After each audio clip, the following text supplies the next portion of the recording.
اور ایک خاص عمل مدینے کی زیارت بہت اہم عمل ہے، جس کے بارے میں حضور اکرم صلی اللہ علیہ وسلم نے فرمایا کہ جو شخص بیت اللہ حج کے لیے حاضر ہو اور میری زیارت کے ارادے سے مدینہ حاضر ہو اور میری زیارت کرے، فرمایا کہ اللہ تعالیٰ اس کو 2 عمرے کا ثواب، 2 حج کا ثواب عطا فرماتا ہے،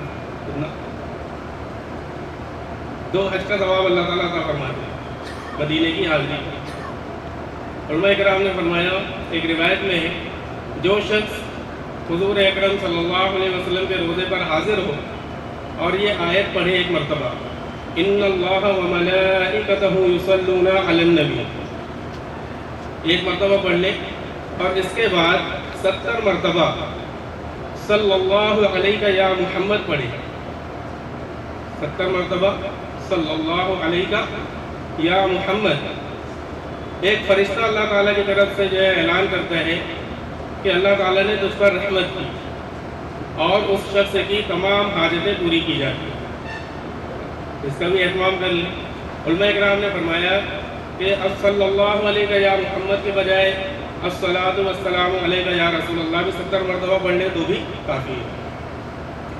تو اللہ تعالیٰ نے یہ سعادت نصیب فرمائی ہے، اہم سفر ہے، سنتوں کے مطابق سفر کریں، راستے میں جو ہے درود شریف کا جو اہتمام کرتے ہوئے چلیں، اور اگر حضور اکرم صلی اللہ علیہ وسلم کی شان میں کچھ نعتیں یاد ہوں تو ذوق اور شوق کے ساتھ نعتیں پڑھتے ہوئے چلیں۔ کچھ نعتیں جو ہے مشہور جو ہے نعت خوانوں کی، پرانے جو نعت خواں ہیں ان کی جو ہے نعتیں ہیں، چند نعتوں کا جو اہتمام کریں، یہ بات ہے کہ درود شریف کا اہتمام کرتے ہوئے سفر کو پورا کریں۔ جب مدینے کے قریب پہنچے، مدینے کے درخت، وہاں کی جو عمارتیں نظر آئیں تو اس وقت بھی درود شریف پڑھیں ان کو دیکھ کر، اور جو ہے اللہ تعالیٰ سے یہ دعا کریں، اے اللہ، آپ کے جو حکم سے آپ کے جو نبی نے، آپ کے پیارے محبوب صلی اللہ علیہ وسلم نے اس شہر کو حرم قرار دیا ہے، اس میں میری داخلے کو قبول فرما اور اس داخلے کو میرے لیے تمام عذاب سے امن کا ذریعہ بنا۔ جب مدینے میں داخل ہو رہے ہو تو ایک دعا بھی کتاب کے اندر لکھی ہوئی ہے، اگر وہ یاد ہو تو اس کا اہتمام کر لیں۔ بسم اللہ الرحمن الرحیم لا حول ولا قوت الا باللہ، یہ دعا اس کو پڑھ لیں، اور وہ دعا جو چند آیتیں ہیں قرآن پاک کی کتابوں میں لکھی ہوئی ہے تو اس کا جو ہے مطالعہ کر لیں، اس کو اچھے طریقے سے۔ ربی ادخلنی مدخل صدق واخرجنی مخرج صدق واجعلنی من لدنک سلطانا نصیرا۔ مدینے کے اندر داخل ہو، اچھے طریقے سے جو ہے اپنی ہوٹل کے اندر پہنچ جائیں، پہلے اچھے طریقے سے جو ہے غسل کی حاجت ہو تو غسل کر لیں، وضو کر لیں، اور اگر جو ہے آرام کا تقاضا ہو تو پہلے آرام کر لیں، تاکہ ہم جو حساس ہو کر پرسکون ہو کر جو ہے مسجد نبی میں حاضر ہوں۔ اس طریقے سے جو ہے اس کا اہتمام سے چلیں۔ سب سے اہم زیارت مسجد نبوی کی زیارت ہے۔ حضور اکرم صلی اللہ علیہ وسلم نے فرمایا، من زار قبری وجبت لہو شفاعتی، جس نے میری قبر کی زیارت کی اس پر میری شفاعت واجب تھی۔ اور دوسری روایت میں حضور اکرم صلی اللہ علیہ وسلم نے فرمایا، جس شخص نے میری قبر کی زیارت کی وہ ایسا ہے جیسے کہ میری حیات میں میری زیارت کی ہو۔